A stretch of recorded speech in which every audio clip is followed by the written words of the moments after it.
sliding right down.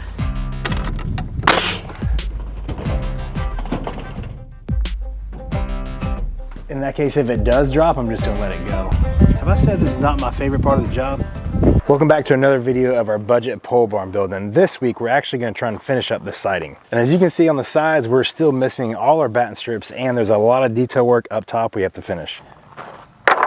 And per usual, at the end of the video, I'll give a complete cost update on the barn, and then we'll also go into a little more detail on the siding material and some of the fasteners that I used.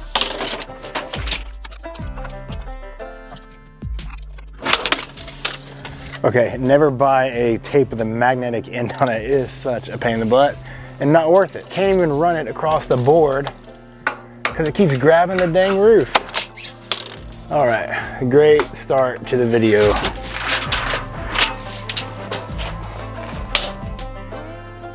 '98.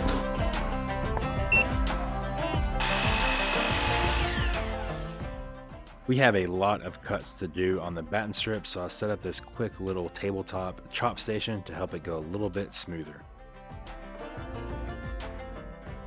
So we got about 20 of the batten strips cut. The batten strips we're using, they're 3-inch wide, and then to attach them, we're gonna be using ring shank nails. These are 2 3/8.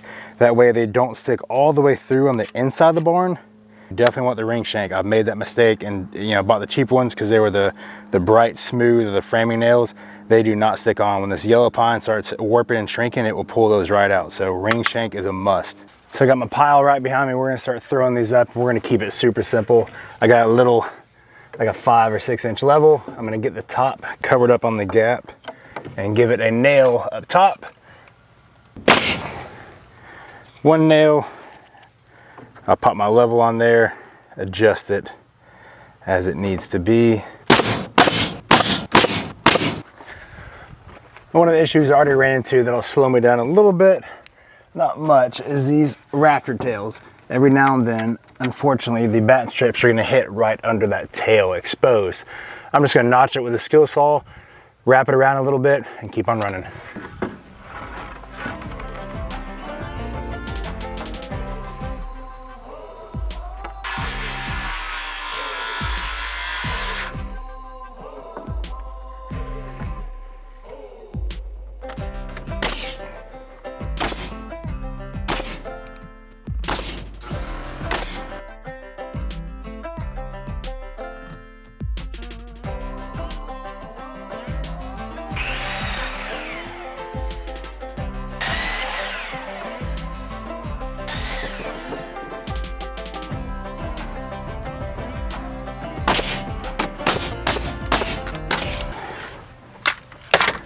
I started using my 6-foot level because keep in mind, some of these boards, they're not only obviously not going to be level, they're warped as well. So this straight edge helps with that wet pine, getting it straight as you nail it on.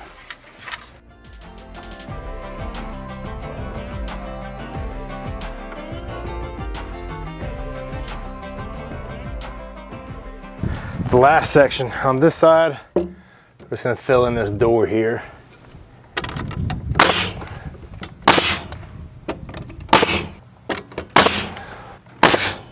So we're on day 2 of finishing up the siding on this pole barn, and unfortunately the second day is going to be a lot of work off the roof, which is not necessarily my favorite thing to do.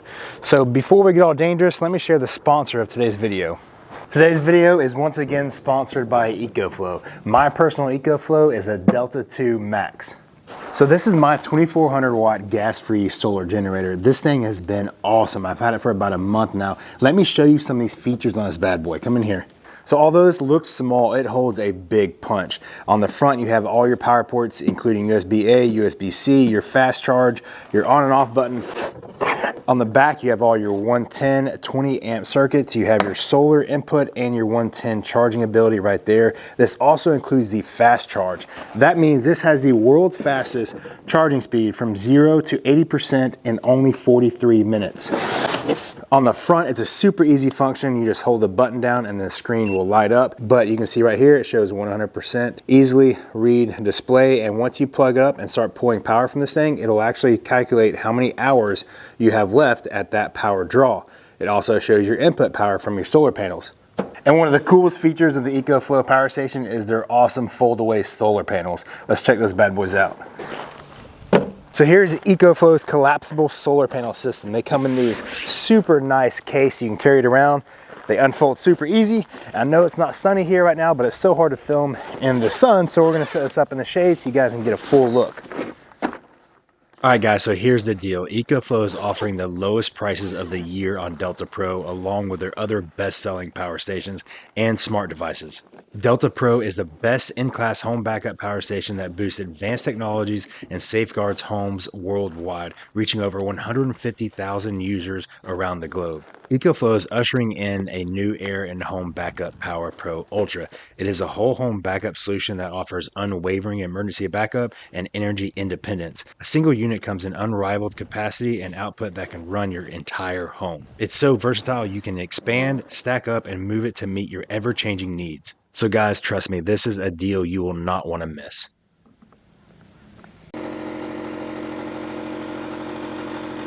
EcoFlow has quickly become my favorite tool in my workspace. If you guys have ever been interested in getting one of these, now is the time. EcoFlow is running a Black Friday sale for up to 58% off. Use the link in my description below for an additional 5% until November 30th. Now is your shot, guys. That is more than half off on one of these power stations. All this info will be in the description below. Use my links, click the codes, and go get yours today. Now back to the build.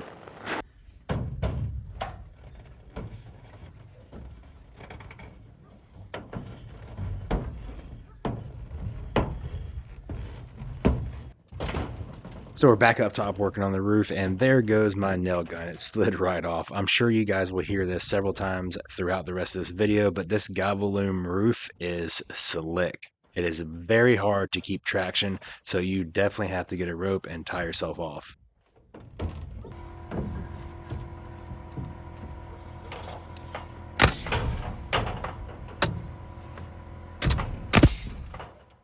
So the batten strips up top, it's pretty similar to the bottom. I'm placing them in position up top, covering the gap, where they need to go, putting one nail in, and then I use my level, get it straight, and then I'll finish nailing the rest of it. I'm putting about 3 to 4 nails in each piece.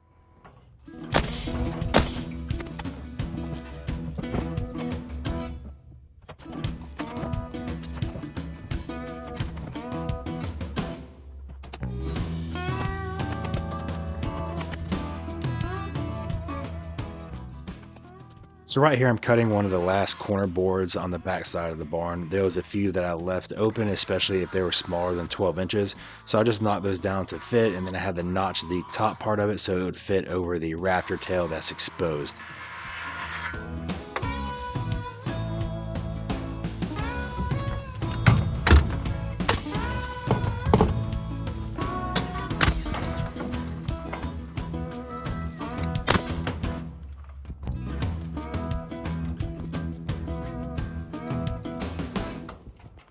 We got one whole side done, top and the monitor section.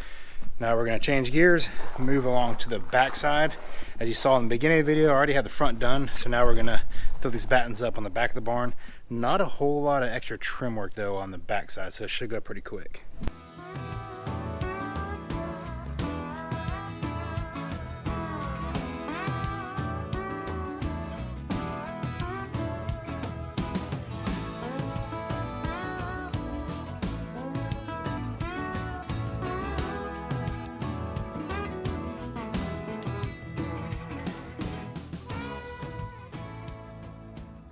So we finished up all the battens on the back side of the barn, and then we had a couple days of rain, so we took a little break. Now we're back. This will be the third day working on this thing. We're gonna get up top on the roof, my favorite part, on the other side, and get all the battens put up top there, finish up the corner trim just like we did on the back side. Then hopefully we'll be on the ground, and I don't think we'll have to get back on the roof again unless if it's for anything crazy, maybe like a floodlight or something. But that's the plan. Let's get to it.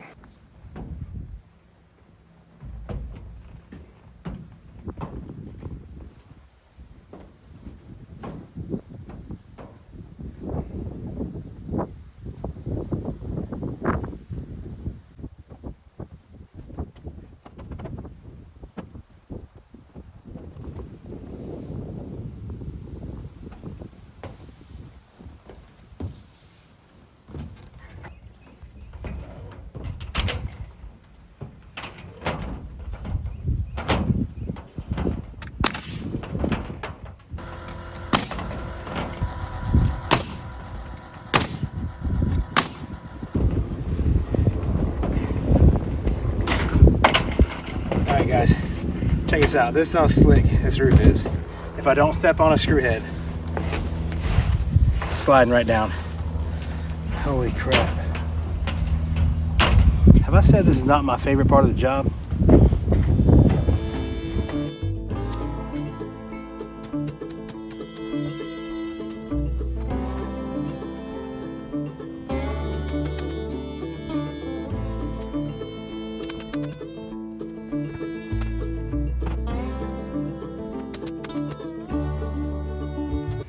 We're almost done with the battens up top. This is our last window we're going to be trimming out.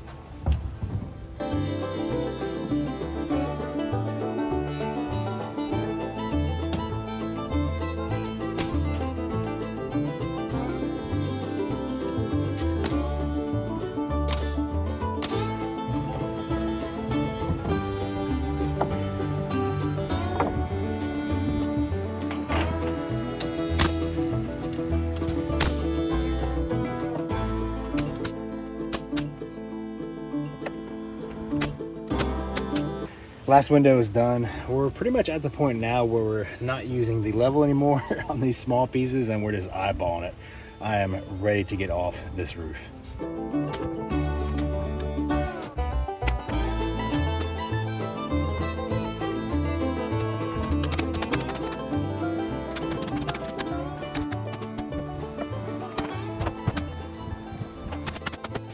So after several work days, we finally completed all the batten strips over the boards. Now it's time to move on to the front and back openings. Right here, we're eventually gonna do some sliding barn doors, but first we're gonna trim these doorways out. So this is gonna be a pretty big opening. I think it's just under 16 feet.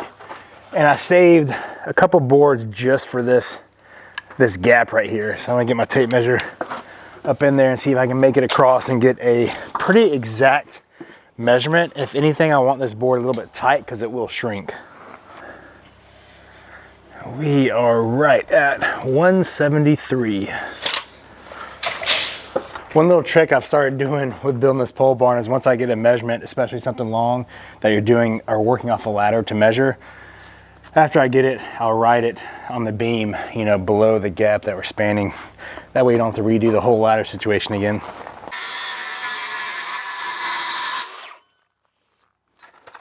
Now we'll get our full measurement. Double check our beam. It was 173.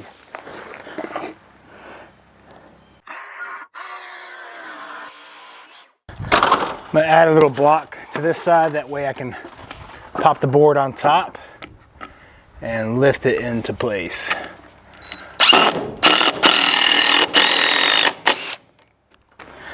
I'm not even gonna lie, this is probably gonna be difficult. Let's make sure we get our crown in the right spot. We want the crown facing down versus up, because if it does shrink up and crown up a little bit more, we don't want it to look like a bowl shape going down. So let's see if we can get this in position. Let's see, it might be a little easier than we think, or might be damn near impossible by ourselves. But you know how we roll, we're gonna try it. All right, so that is in position. Let's give this a go.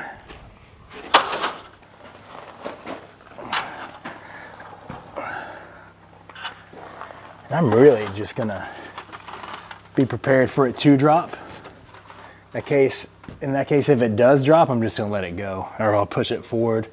I'm not gonna try and hang on to it and whack myself in the head or something, or do something crazy.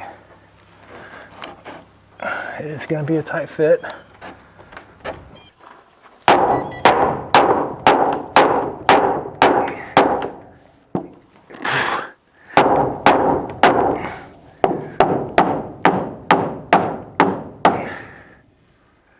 Jeez, that might even stay in there by itself.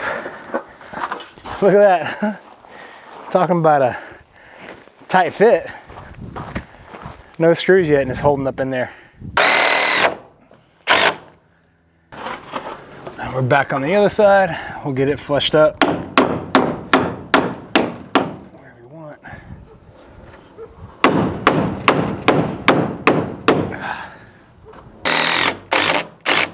So you can see now we still have a little bit of gap. I'm just going to use some long deck screws. And we'll just go down the line and see if we can pull that in.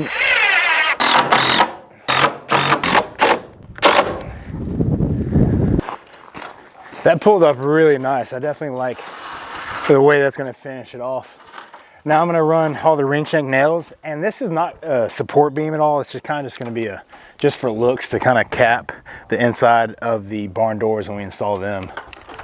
But I still am going to make sure I get a lot of nails in the cross beams.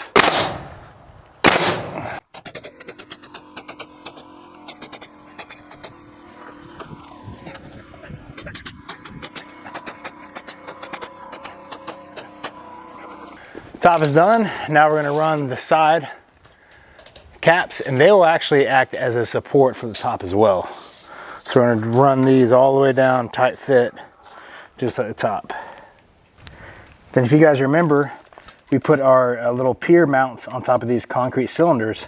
So I'm going to run these cover boards, veneer boards or face boards, whatever you want to call them, and lay them right on top of this concrete little pad. That way it covers up that covers up our 6x mount, and it'll just look a little bit cleaner. So right now we're at 114, and we'll go 3/4. One of our last boards. Not as tight as I want it to fit, but well, a little tight. Now the top looks really nice. It's just where I want it, so I'm going to nail it in position. And then we'll just level it going all the way down. And we are already right on the money. So that's perfect. One more board, guys. I'm not gonna lie, I'm getting a little anxious because I am beyond ready to be done with working on the siding. Not that I don't love working on this pole barn. I love building this thing. It has been an experience of a lifetime, but I feel like I've been hung up. 115.5. I feel like I've been hung up on this dang siding forever. 15. Yeah, so it'll be exciting to actually get done with this project and be able to clean up all the siding mess and get started on finishing out the inside of the barn. I'm sure it'll make it be tight. Oh, look at that. Perfect finish.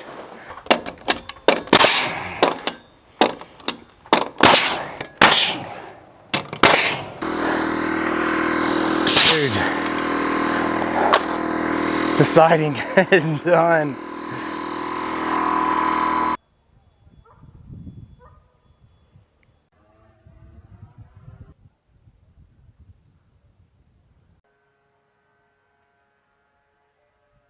I had a couple questions about the exact material that I used, and I don't think I was extremely clear about it at the beginning. So we used a rough cut yellow pine, and for our batten strips we use 1x3 by 1s. These are 1-inch thick. They kind of vary a little bit because they are band sawn, so they're anywhere from 3/4 to probably 1 1/8.